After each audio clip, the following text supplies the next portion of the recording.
Welcome back peeps, I'm Zen and this is video 4 of Into the Wild in Figma. In this video we're going to make a very simple registration and login page that you can see in front of me. So without further ado, let's get into it.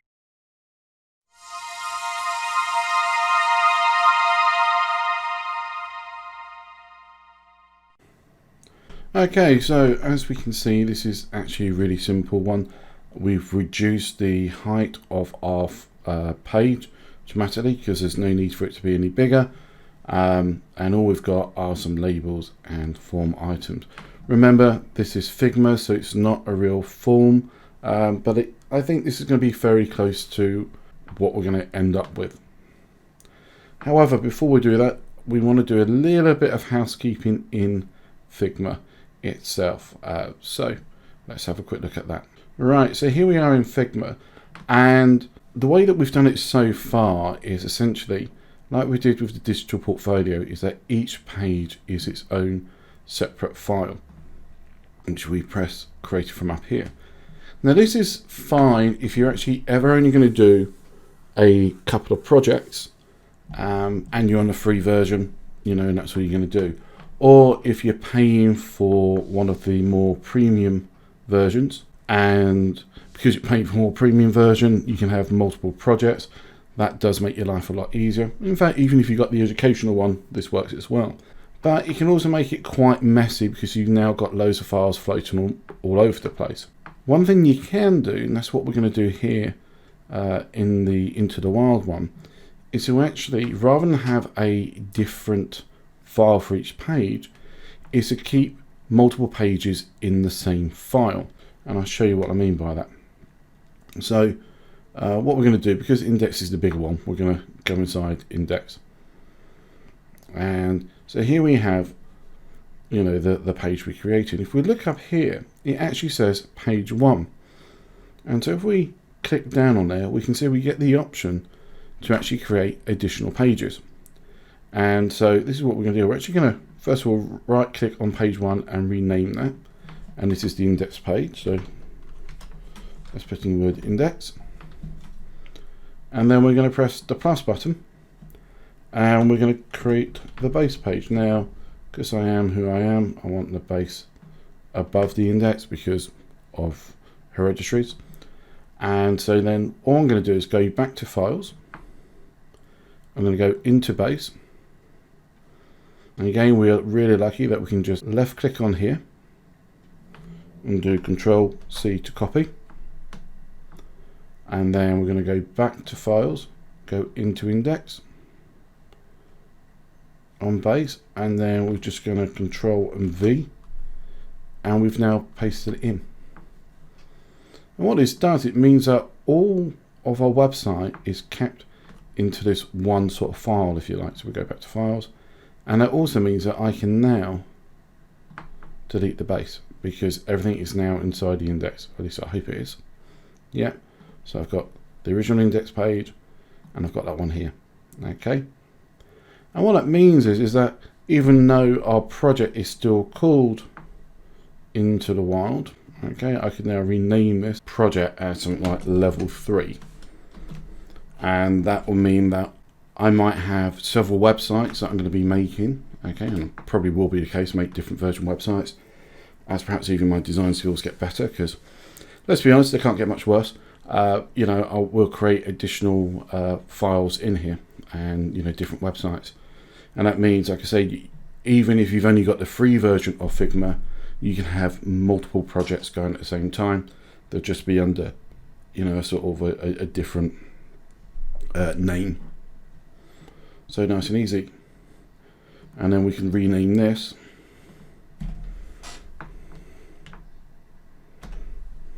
ITW for Into the Wild.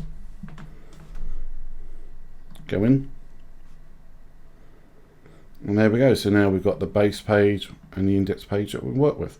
So it's the base page that we're actually going to be using to create our login page and registration. So I'm going to right click on it and duplicate it. And then we're going to rename it. And we're going to call it login. Now, basically I've gone for a very simple version. I'm just going to bring up the one we're going to create, which is this one.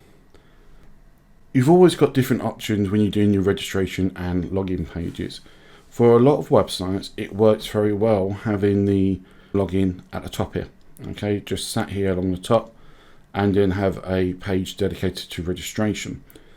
If you have a very large registration page where you've got multiple things that you need them to do, then you might again still want a dedicated page for the registration.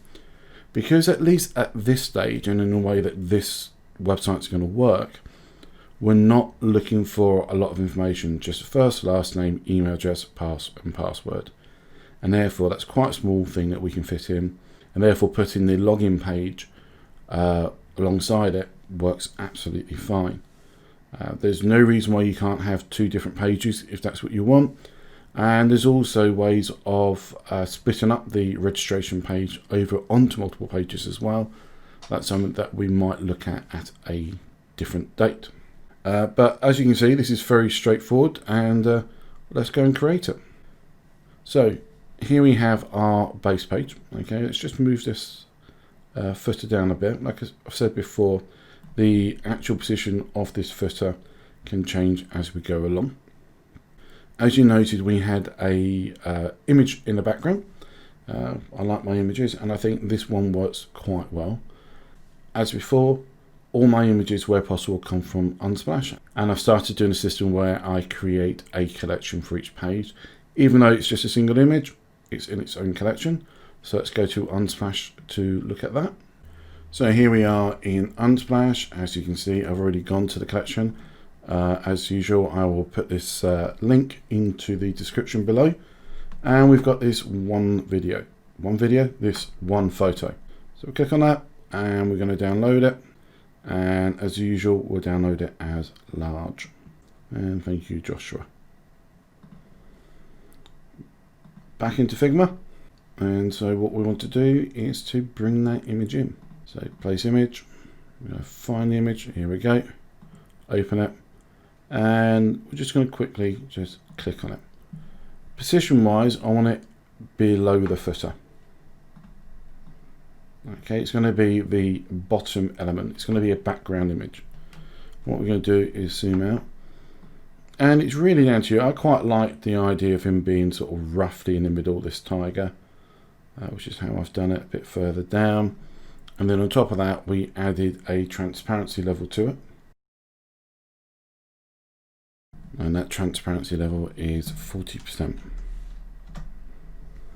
And there we have it.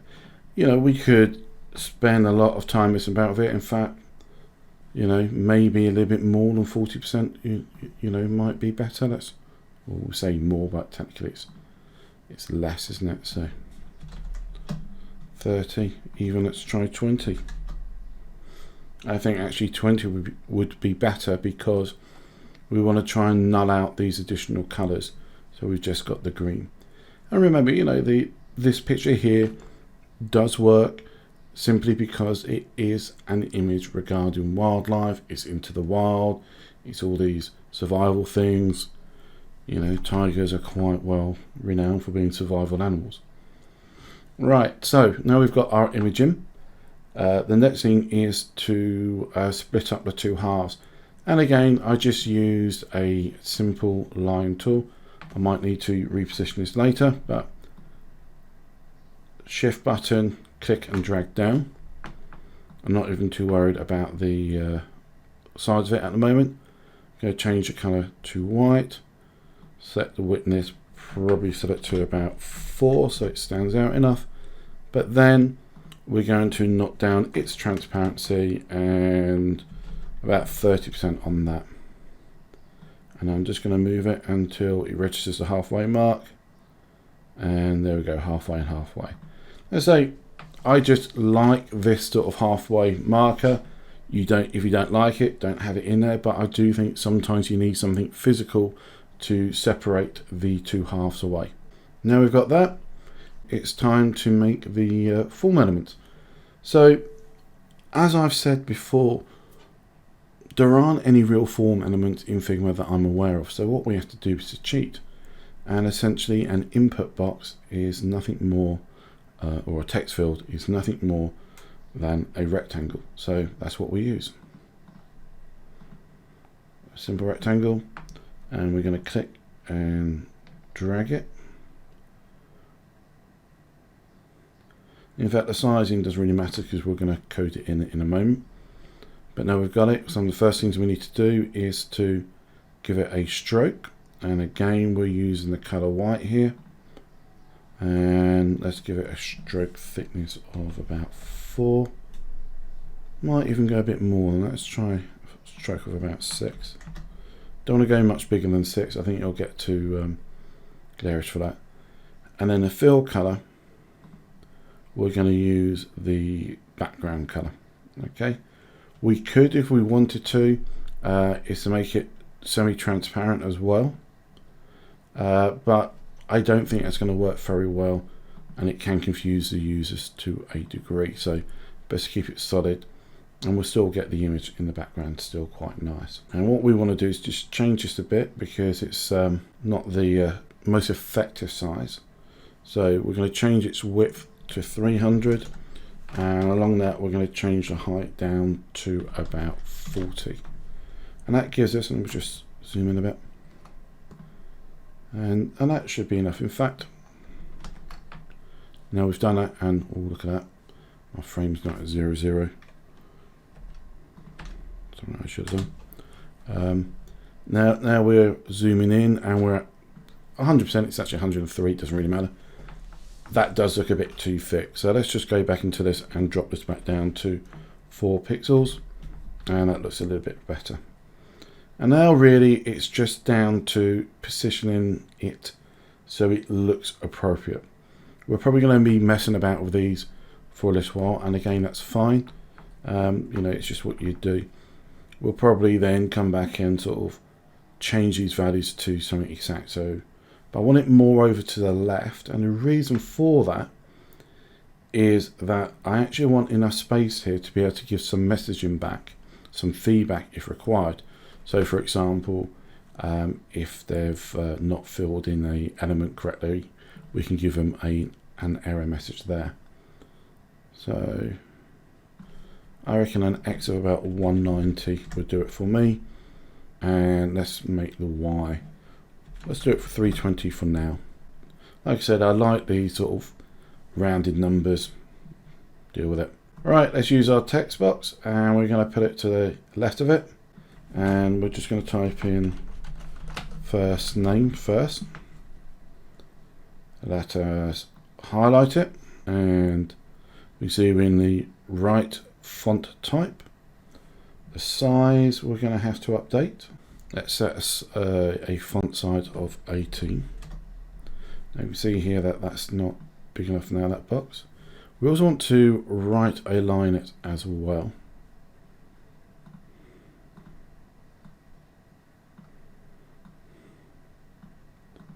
Let's change that color back to white.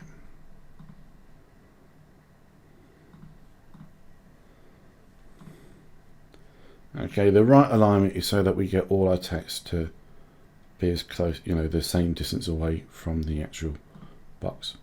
So now what we can do is just sort of tag the two together. So we've got rectangle and name. Okay, and we'll just simply group those like we've done everything else. Do you really need to group this? Probably not, but it's still, you know, still something you can do. Rename. I'm going to call this first. And now, of course, I can copy and paste it for last, for email, password, and confirm password. And so now I can take the next one and drop it down and try and get the, you know, about the right distance.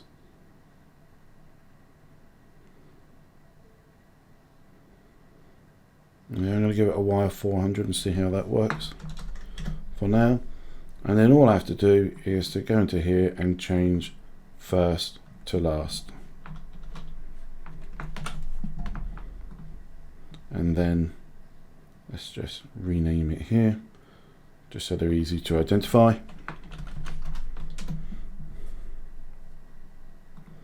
Next one is going to be email, so let's just rename that here while we're at it. Where's rename?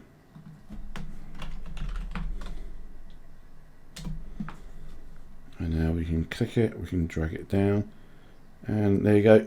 Give us a 40 pixel distance there into the text. Change it from first name. In fact, get rid of that because the whole thing is now email.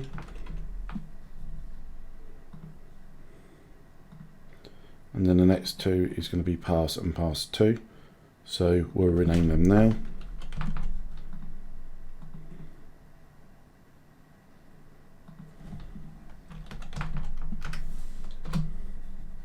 Go back to pass. Let's drag it down. And remember, keep that 40 pixel difference into the text.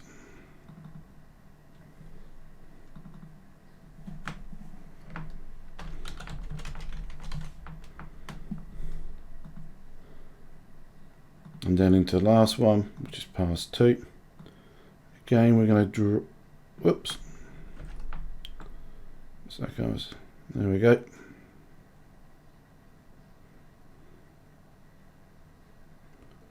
Same place. Now with this one, it will be on 2 lines because confirm password is rather long. And consequently, that requires us to move the text up more so it's more central. And then we can finish off by creating a registration button. Now, I'm looking at this and I'm thinking these 40 pixel distances may be a bit too large. So I can knock it down. Let's try knocking it down by 30 pixels. So instead of 400, let's do it at 390. I think that's just a bit closer. It works a bit better. So I took 10 away from that one. That means we're going to take 20 away from this one. 30 away from the next one.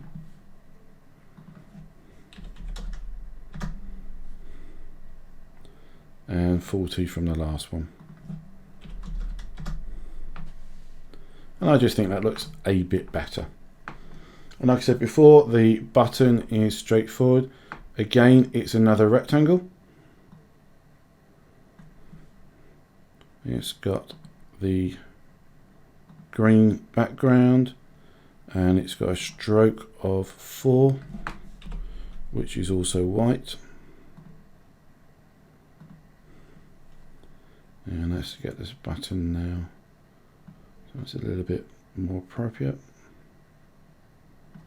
Okay, that's about right. And then we're just going to use text to go inside.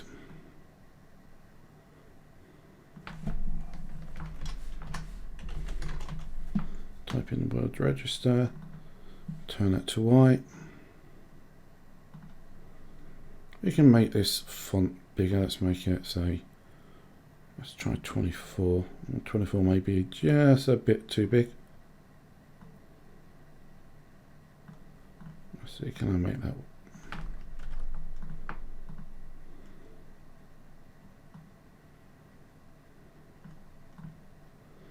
No, I think 24 is just a bit too big. Let me change it to 22. 22 looks like it's going to be okay once I've moved it around a bit. I also think that the button's a bit too thick, so let's just reduce it down. And again, that means we've got to realign the text again. And I think it looks a lot more appropriate. Okay. This right hand side is really simple. It's just the email and the password. And rather than recreating it from the get-go, we're just going to cheat. We can take email and password from the left hand side. Control C to copy. Control V to paste. We can move our new versions over here. And we'll move them away down here as well. In fact, this nav should be at the top. So now we've got email and password. Don't need to do anything to them. Might want to position them a bit. Again, looks more or less fine. We're going to do the same with the register button. Okay, over here. Copy, paste. Let's move the duplicates down over here.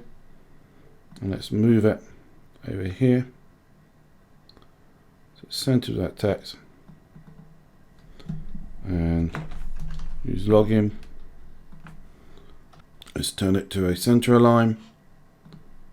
Not quite perfect.